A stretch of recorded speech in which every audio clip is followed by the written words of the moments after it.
this corner, one of the most pitiless landscapes in the world, the arid Australian outback.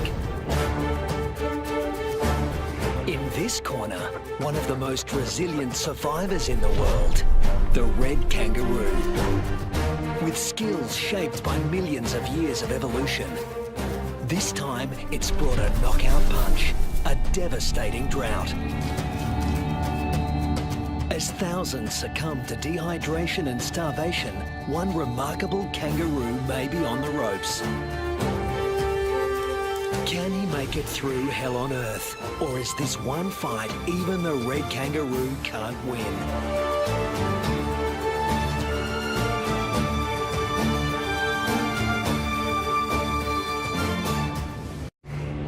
Australia, the oldest continent on the planet. Almost 3/4 of it looks like this. At its centre, it gets 5 inches of rain a year.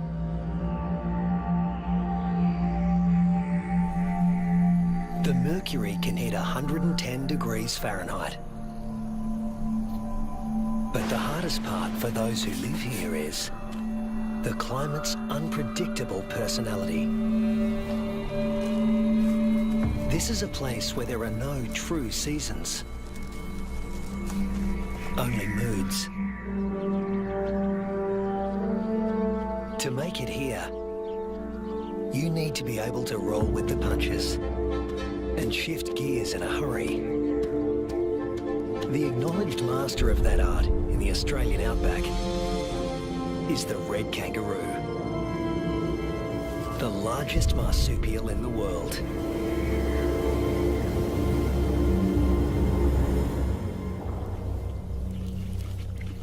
This female is pregnant.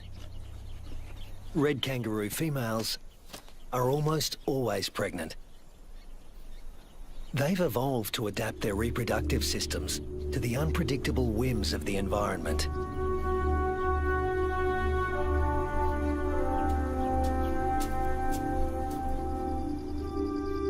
At any given moment, a female can have 3 offspring to care for, each at a different stage of development.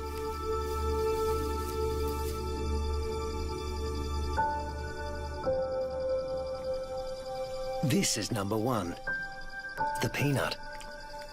After 33 days developing in the womb, the newborn emerges as a blind, hairless, pink creature, roughly the size of a peanut. We call him Rusty. There's virtually no sign of the powerful hind legs we all associate with the kangaroo. He uses his arms to make the grueling trek up the belly to his mother's nipple, guided solely by instinct and smell.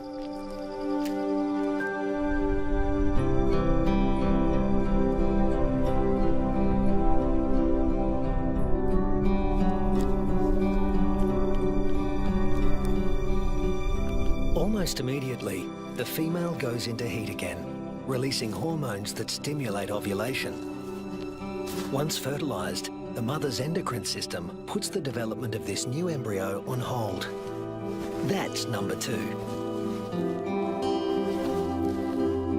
Its progress won't be kick-started again until the peanut reduces his suckling. Number 3 is the joey, who's spending some time suckling from outside the pouch and some out on his own in the big wide world.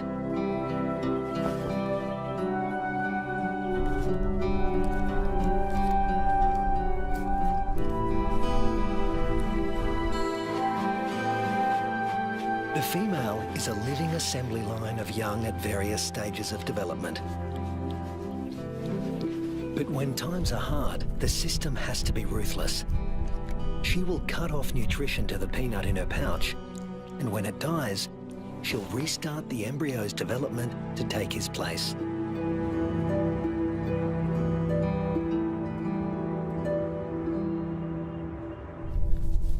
Rusty's developing nicely. He's beginning to resemble something like a baby kangaroo.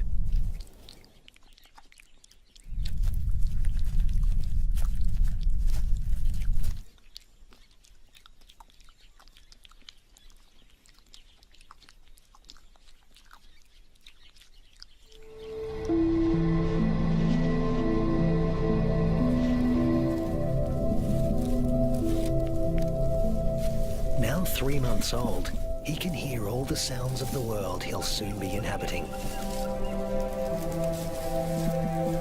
It's all so unfamiliar. It's not surprising he'd prefer to stay in the pouch for just a while longer.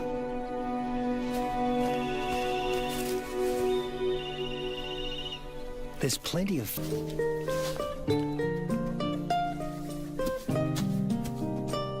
But Rusty's not the only one in the neighbourhood with a serious set of legs.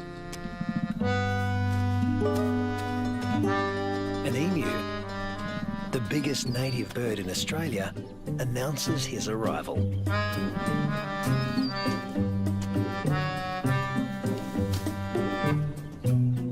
His skirt of feathers absorbs 80% of solar radiation, leaving the skin underneath cool. And this dad needs a cool head. In the emu world, dads take on all parental responsibility. The chicks will be under his wing for 18 months. Not exactly the red kangaroo way. Males are pretty much deadbeat dads. They leave as soon as the young are conceived. Rusty also still relies on his mother for food and protection, so he tends to stay close. But apparently he's also got an independent streak. Maybe there's even more fun out there. Soon he leaves the rest of the mob and is in uncharted territory. Not a good place for a baby kangaroo to be.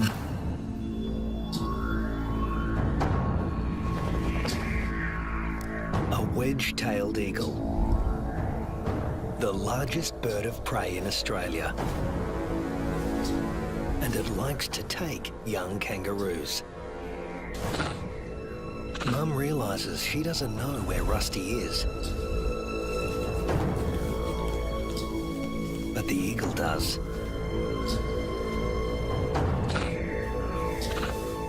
Rusty's big ears and instincts tell him something's not right, but he's too young and inexperienced to know what it is.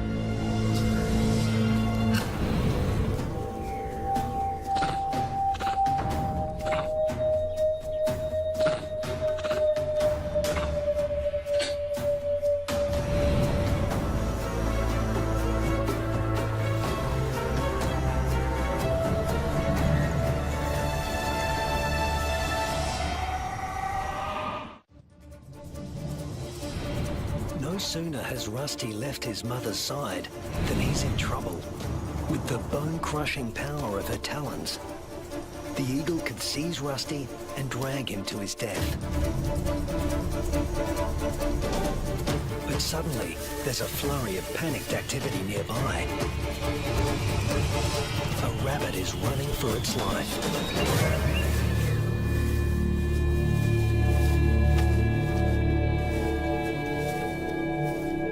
Luckily for Rusty, there was easier prey to be had. This time,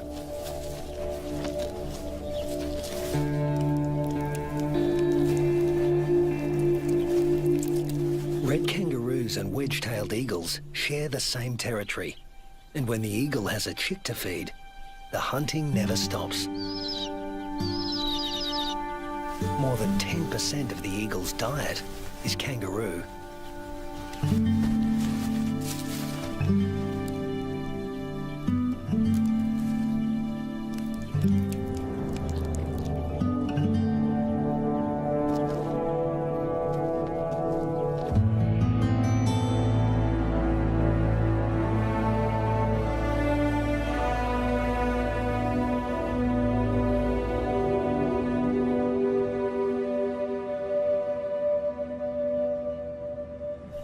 Rusty is now 8 months old and a full-fledged joey, a juvenile that spends all his time outside the pouch.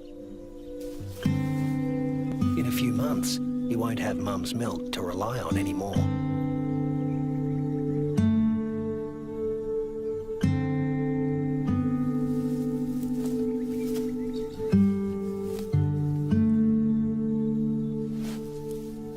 his mother will start tapering off his milk supply because there's another bun in the oven and it needs the nutrition.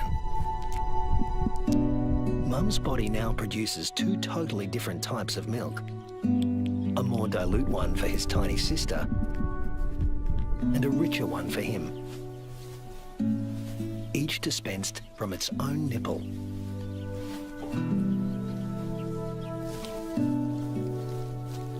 But males like Rusty are about 10% larger at weaning than the average female and are heavy drinkers.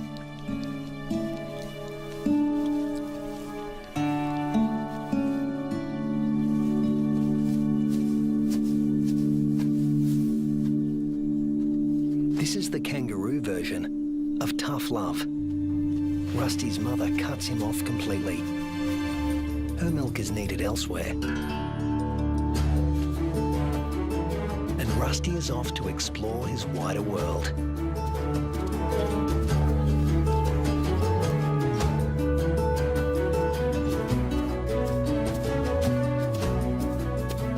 Before long, he happens on another group of kangaroos. These are grey kangaroos, smaller than reds and more suited to areas where the climate is relatively predictable. They don't conserve water as well as reds and prefer the shade of the wooded areas on the desert's edge. Rusty is apparently a new experience for them as well. It's like a get-together with distant relatives you've heard of but never met. Slightly awkward.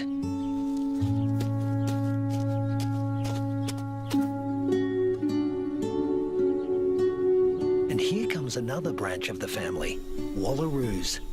Marsupials somewhere between red kangaroos and wallabies in size, who frequent the rocky outcrops looking for shade and water.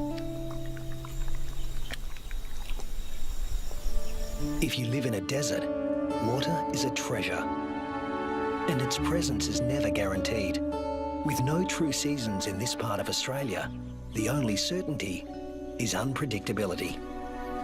A waterhole is a gift from the heavens for many creatures. Emus, reds and wallaroos all gather to drink.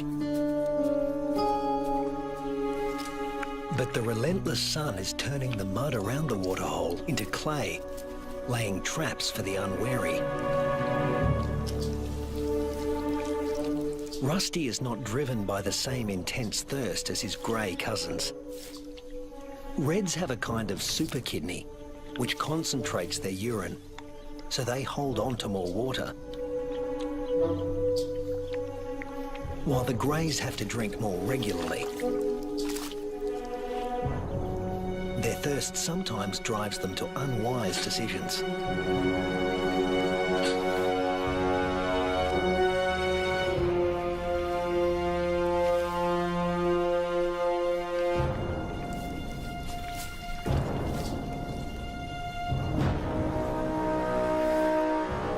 This young grey is in trouble, deep trouble, and he's drawing some unwanted attention. A dingo. Dingoes will gladly take a young kangaroo under any circumstances. A joey stuck in the mud and unable to flee, that's just too good to resist. The other kangaroos can't help him. His fate is sealed. Even at the tender age of 18 months, Rusty has the good sense to get out of Dodge in a hurry. Now he's on the road again, in search of a good meal. He's still an adolescent, and burning through energy at a faster rate than an adult.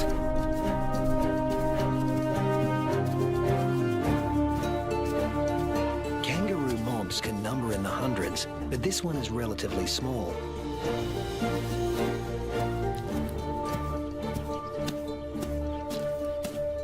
And Rusty's appearance on the scene has caught another male's attention. They're around the same size and the same age, perfect sparring buddies. Game on. But this This isn't a life or death battle.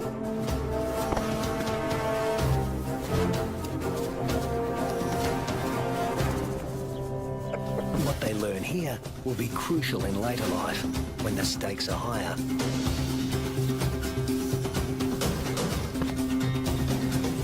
Long arms for wrestling win fights, and females want winners.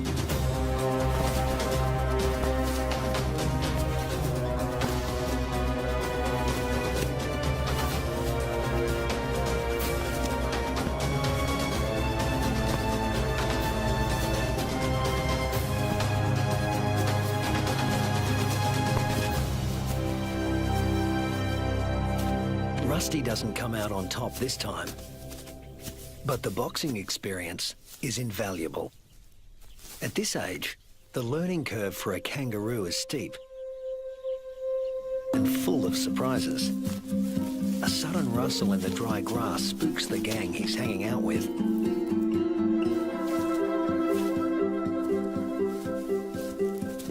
But Rusty's the curious type. A shingle-backed lizard, heavily armoured and with a thick tail that looks a lot like its head.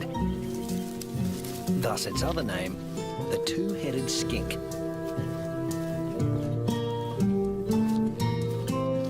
Rusty wants to know what he's supposed to do with this. Make friends? Try to box with it? Eat it? The lizard doesn't seem suitable for any of these activities. And Rusty eventually gives up on the relationship.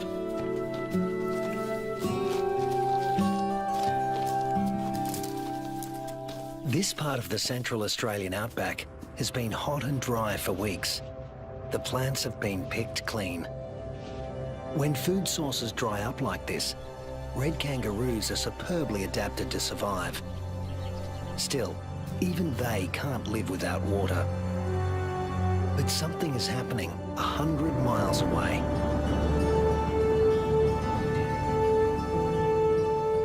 Where the sky has opened up and torrential rains are soaking the parched earth.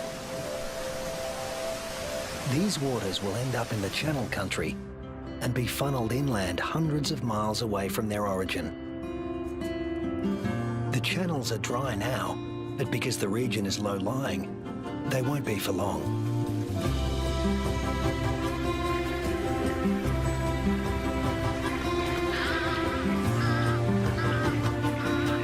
And what was once an arid wasteland begins to revive.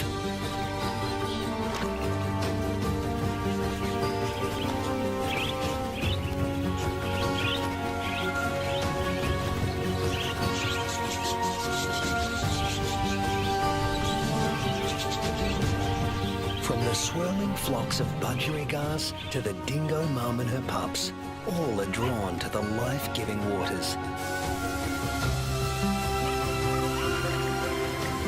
The young eagle flexes its new feathers. And a young kangaroo celebrates in her own playful way.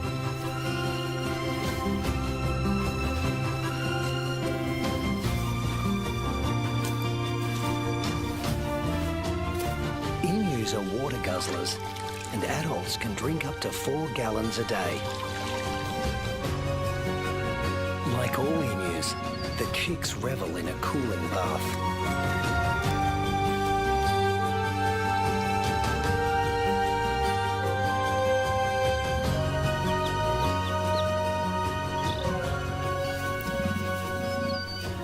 There are some 500,000 emus roaming around the outback, browsing on fruits and seeds.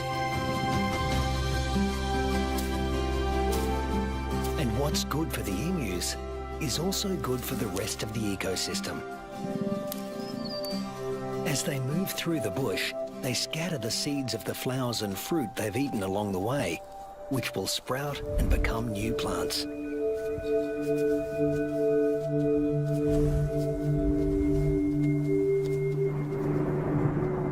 The weeks turn into months. Rusty Red kangaroos are built to get where they want to go.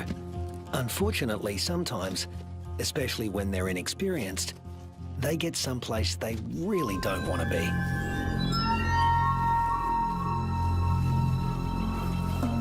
The inland taipan is the most toxic snake on Earth. There's enough venom in one bite to kill 100 full-grown men.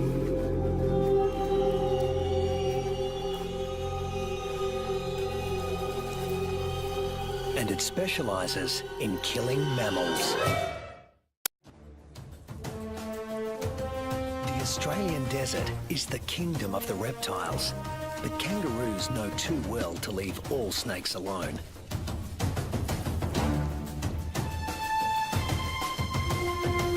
Brown snakes kill more humans than any other snakes in Australia.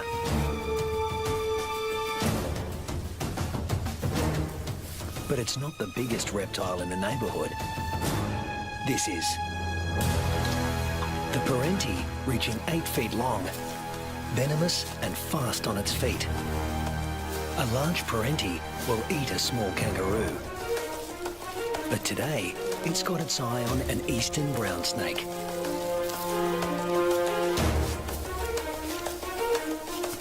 The forked tongue of the parenti follows the brown snake's chemical scent trail and leads him to an abandoned burrow.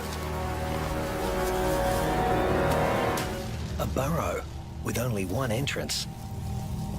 With a parenti in the picture, a sanctuary can easily become a death trap.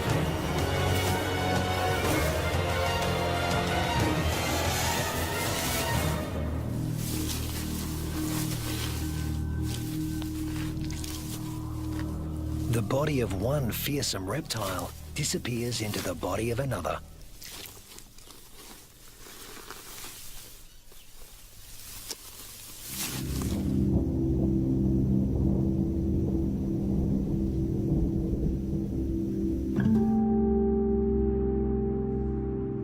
The months roll on, and Rusty has grown in both size and experience. He weighs 150 pounds now and has dozens of sparring matches under his belt. Today, he finds himself with a mob he's met before. The one with the tough male who intimidated him last time.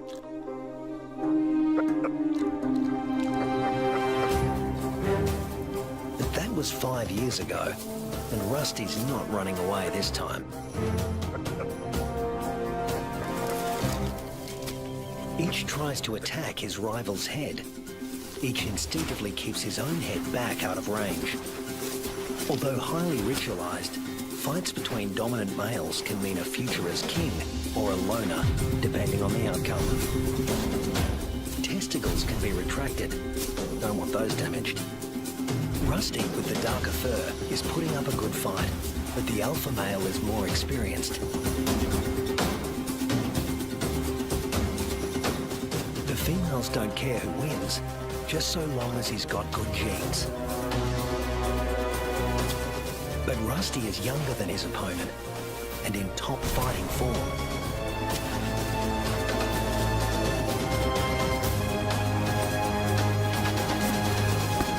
Finally, the king goes down. Now the mob is paying attention.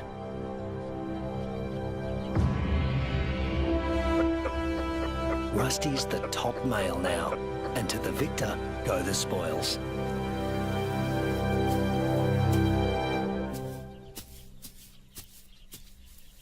His first choice is this female, though he needs to give her urine the sniff test to make sure she's ovulating.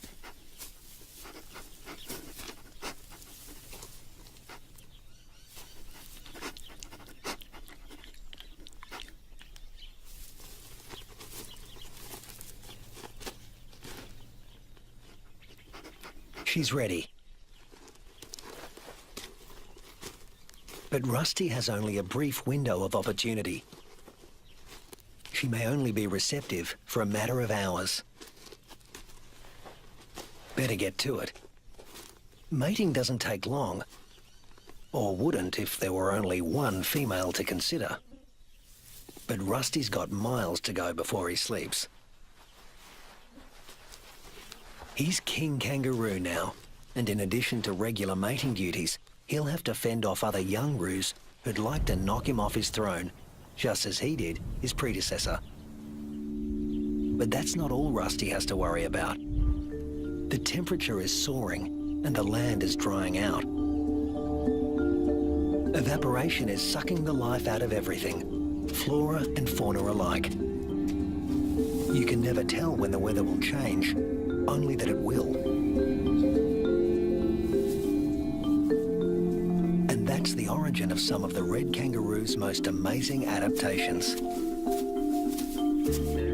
They're masters of heat regulation.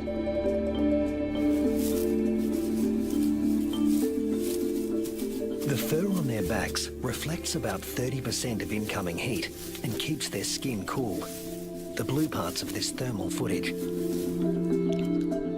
Spreading saliva over their forearms cools the blood, which has been brought close to the skin surface via a dense cobweb of capillaries.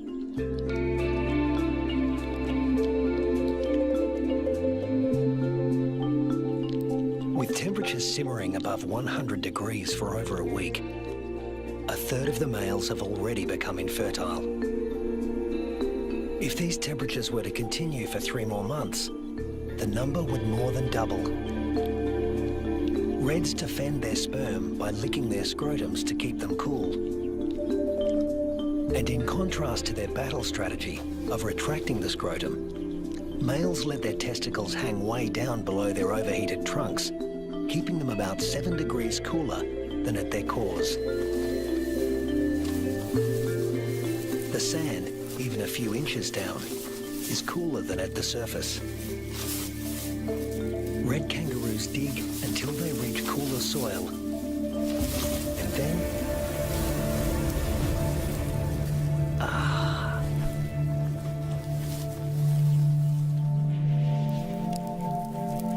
It hasn't rained in months now. The dry, dead grass offers Rusty no nourishment. But then... Unfortunately, these are dry electrical storms. No rain will come from them. But something else will. Something worse than hunger.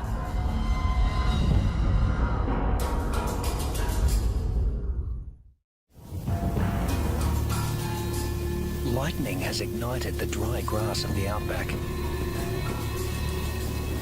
The kangaroos can easily outrun a grass fire. Almost 10% of arid Australia can burn like this in a single year. In a matter of hours, the fire consumes what little forage there is. Rusty has to move on. But there's really nowhere to go. Not this time. Parts of desert Australia are in the grip of a once-in-a-century drought, while heat waves smash temperature records.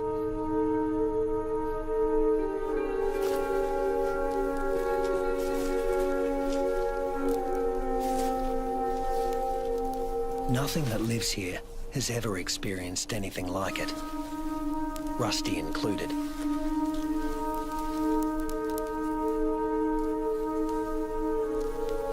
Some are suffering from severe malnutrition and dehydration. But if anyone can survive this, it's a red kangaroo.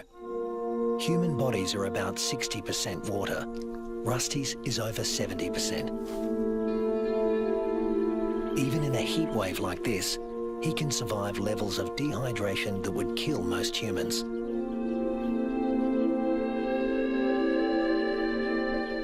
Reds only sweat when they're on the move. At rest, they pant, which uses less water than sweating. Raising their breathing rate to over 200 breaths a minute reduces their deep body temperature and cools their brains. And of course, they cover their limbs in cooling saliva. But there's a price to pay. Licking uses up precious water.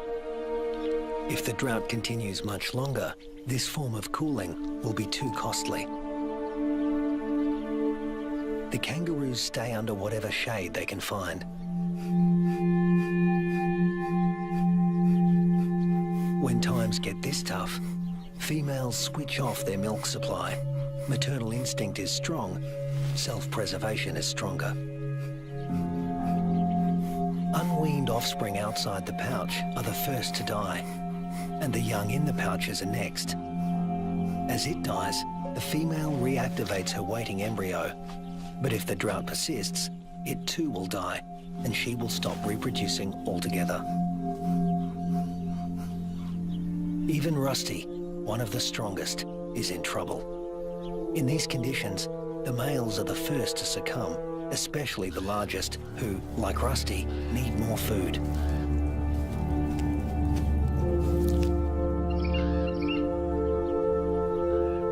The demise of the red kangaroos is the wedge-tailed eagle's bounty.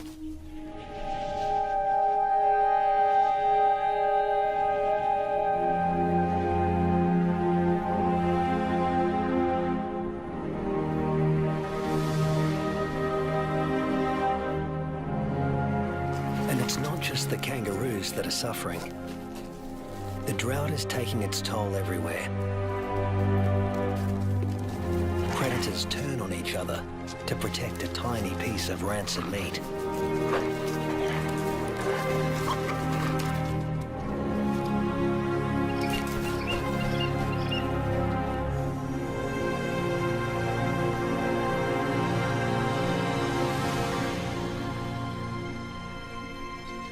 This is the last remaining waterhole.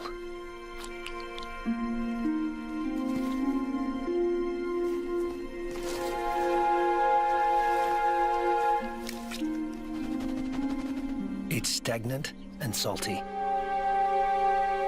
Ordinarily, the animals would never drink this water.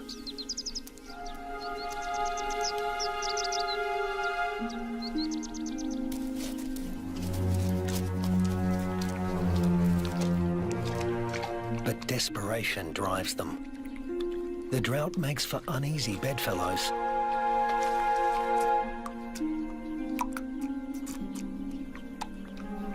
This is a sign of things to come. Heat waves in Australia are becoming hotter and more frequent.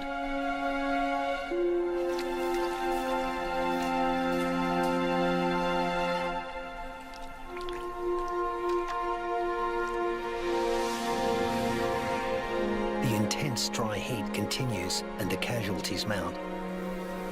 Among them are many of Rusty's offspring. In some parts of these desolate lands, drought can kill 8 out of every 10 kangaroos.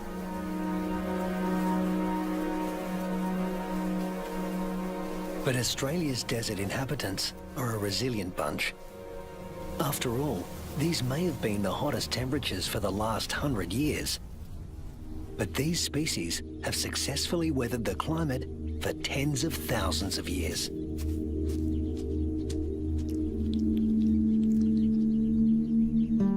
And Rusty is still here, conserving his energy and biding his time. A change is going to come. It always has. After 12 months of merciless drought, the landscape is dotted with the remains of those that couldn't hang on any longer. But in the Australian outback, all bad things come to an end. Eventually. Thunderclouds are gathering in the distance. Rusty seems to sense a change in the weather. Somewhere there is rain, and where there is water, there will also soon be food. He just has to get there.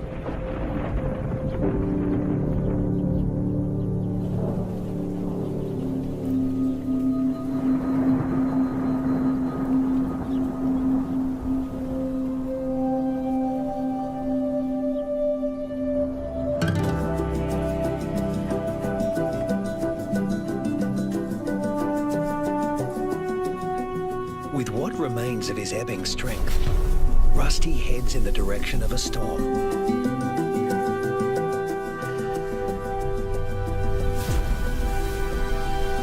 As do the other red kangaroos that have made it this far.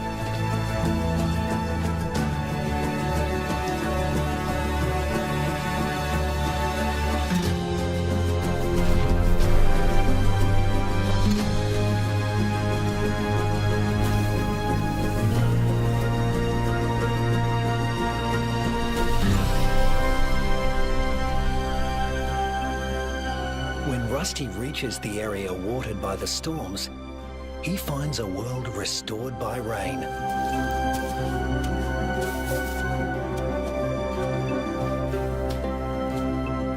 Plenty to eat, plenty to drink. You can almost see the relief and joy in their hopping.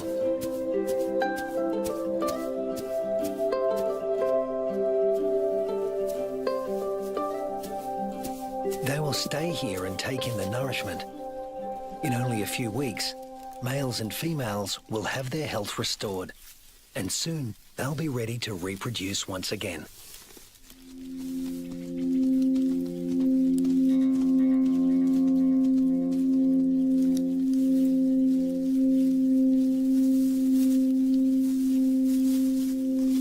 But before that can happen, they have to make it through this.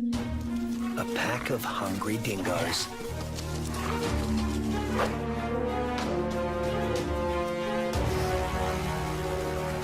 Hunting in a pack more than doubles a dingo's success rate. Normally, they go for the weakest kangaroos in the group. But a pack of this size can take down something bigger. Something like Rusty.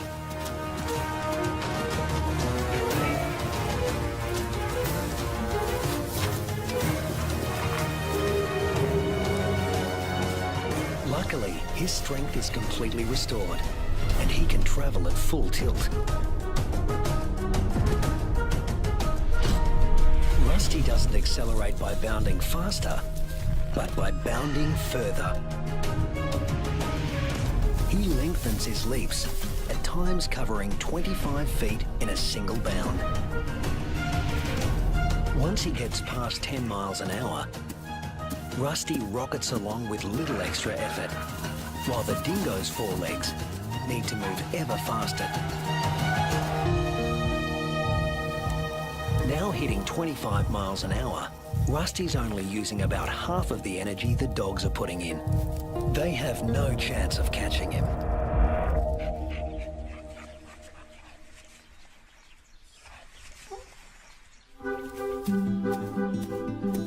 Now Rusty can turn his attention to replacing the offspring lost to the drought.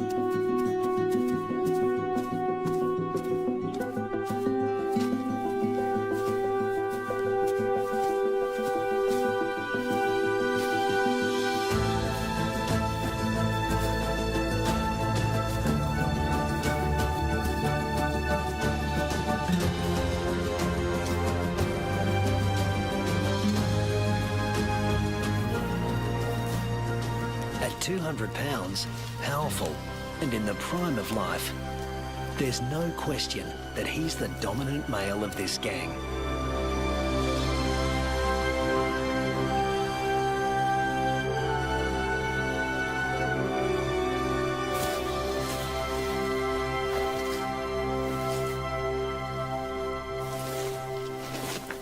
The young he fathers will need an advantage to survive a world as harsh and unpredictable as this one.